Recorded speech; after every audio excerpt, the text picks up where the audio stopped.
Muito bem, pessoal, sejam bem-vindos a mais um vídeo aqui do TV Centrismo. Hoje o tema será o justnaturalismo. O roteiro é de Thiago Passi e quem está gravando sou eu, Luiz Eduardo. Vamos começar. A ideia do direito natural, ou justnaturalismo, é a crença de que todos os homens nascem com direitos iguais, sendo estes absolutamente inalienáveis, não passíveis de recusa. Recentemente, vem se referindo ao grupo desses direitos como PNA, Princípio de Não Agressão, principalmente por anarcocapitalistas, sendo estes, provavelmente, os que mais acreditam nas ideias dos direitos naturais atualmente. História. Um dos primeiros grandes expoentes da teoria justnaturalista foi o jurista holandês e pai do direito moderno, Hugo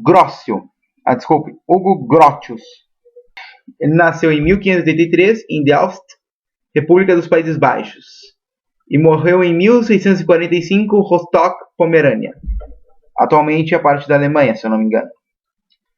Hugo afirmava que todos os homens nasciam com vida, propriedade e liberdade. Iniciava-se assim a famosa tríade dos direitos naturais. Tudo isso consta na obra De Iure Bellic ac Pacis, das Leis da Guerra e Paz, 1625, publicado no Brasil pela Unijuí, na coleção Clássicos do Direito Inicial, onde também apresentado o conceito de guerra justa. As ideias de Grotius geravam tanto fascínio que, em 1603, Hugo tornou-se o conselheiro legal do príncipe Maurício de Nassau. John Locke, nascido em Brighton, Inglaterra, em 1632, falecido em 1704 em Essex, também Inglaterra, foi um filósofo britânico de extrema importância para o pensamento ocidental moderno. Também atraiu-se pelas ideias justnaturalistas de Grotius, além de grandes contribuições para o pensamento empirista. Locke também contribuiria muito para o pensamento de Hugo, popularizando mais ainda as ideias de direito natural. O pai da economia, Adam Smith, era um de seus seguidores. A Revolução Americana. Em 1765, o Parlamento Britânico declara aprovada a Lei do Selo, o Stamp Act, em inglês, e a Lei do Açúcar, Sugar Act.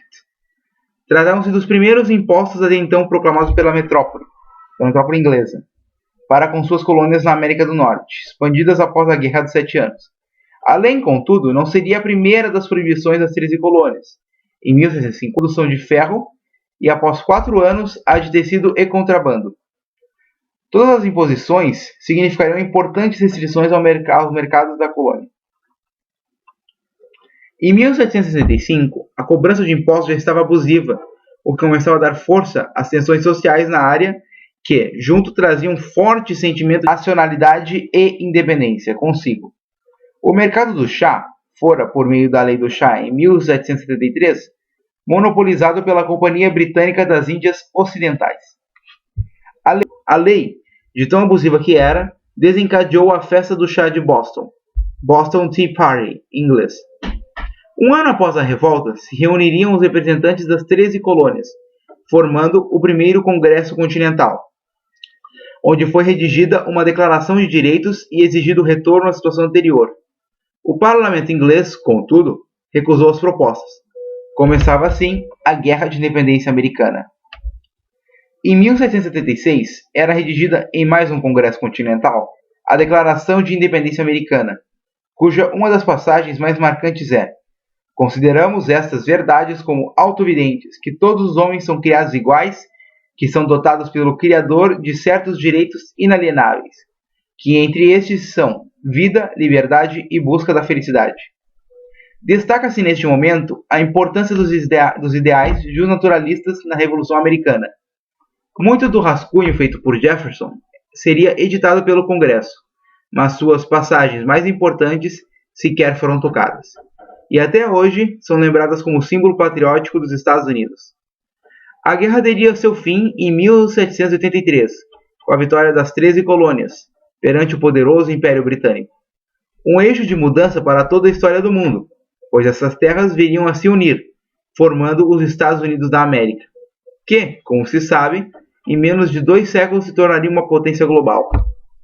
A economia da nova nação baseava-se nos ensinamentos do liberalismo clássico de Adam Smith e David Ricardo, mas ainda levaria tempo para que a escravidão terminasse, desencadeando na Guerra Civil Americana. A Revolução também teria grande influência na Revolução Francesa, principalmente em aspectos ideológicos, que estaria por vir em 1789, 6 anos após a Americana. Durante o século XIX, com o avanço das ideias e movimentos de esquerda, o justnaturalismo perderia muito de sua influência no âmbito intelectual, sendo um dos principais teóricos justnaturalistas da época o economista francês Frédéric Bastiat, nascido em 1801 em Bayonne, França, e falecido em 1850 Roma, Itália. Durante o século XXI, o surgimento e avanço da escola austríaca de economia faria com que o movimento libertário ressurgisse com força, principalmente nos anos 80, com os governos Reagan e Thatcher. Isso também abriria espaço para que o movimento justnaturalismo ressurgisse. Murray Rothbard, nascido em 1926 em Nova York, Estados Unidos, falecido em 95 Nova York, Estados Unidos, publicaria A Ética da Liberdade, importante obra para a teoria dos direitos naturais moderna.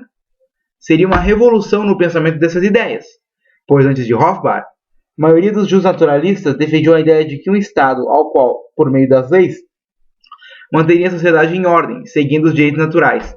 A teoria Rothbardiana, contudo, era essencialmente anarquista.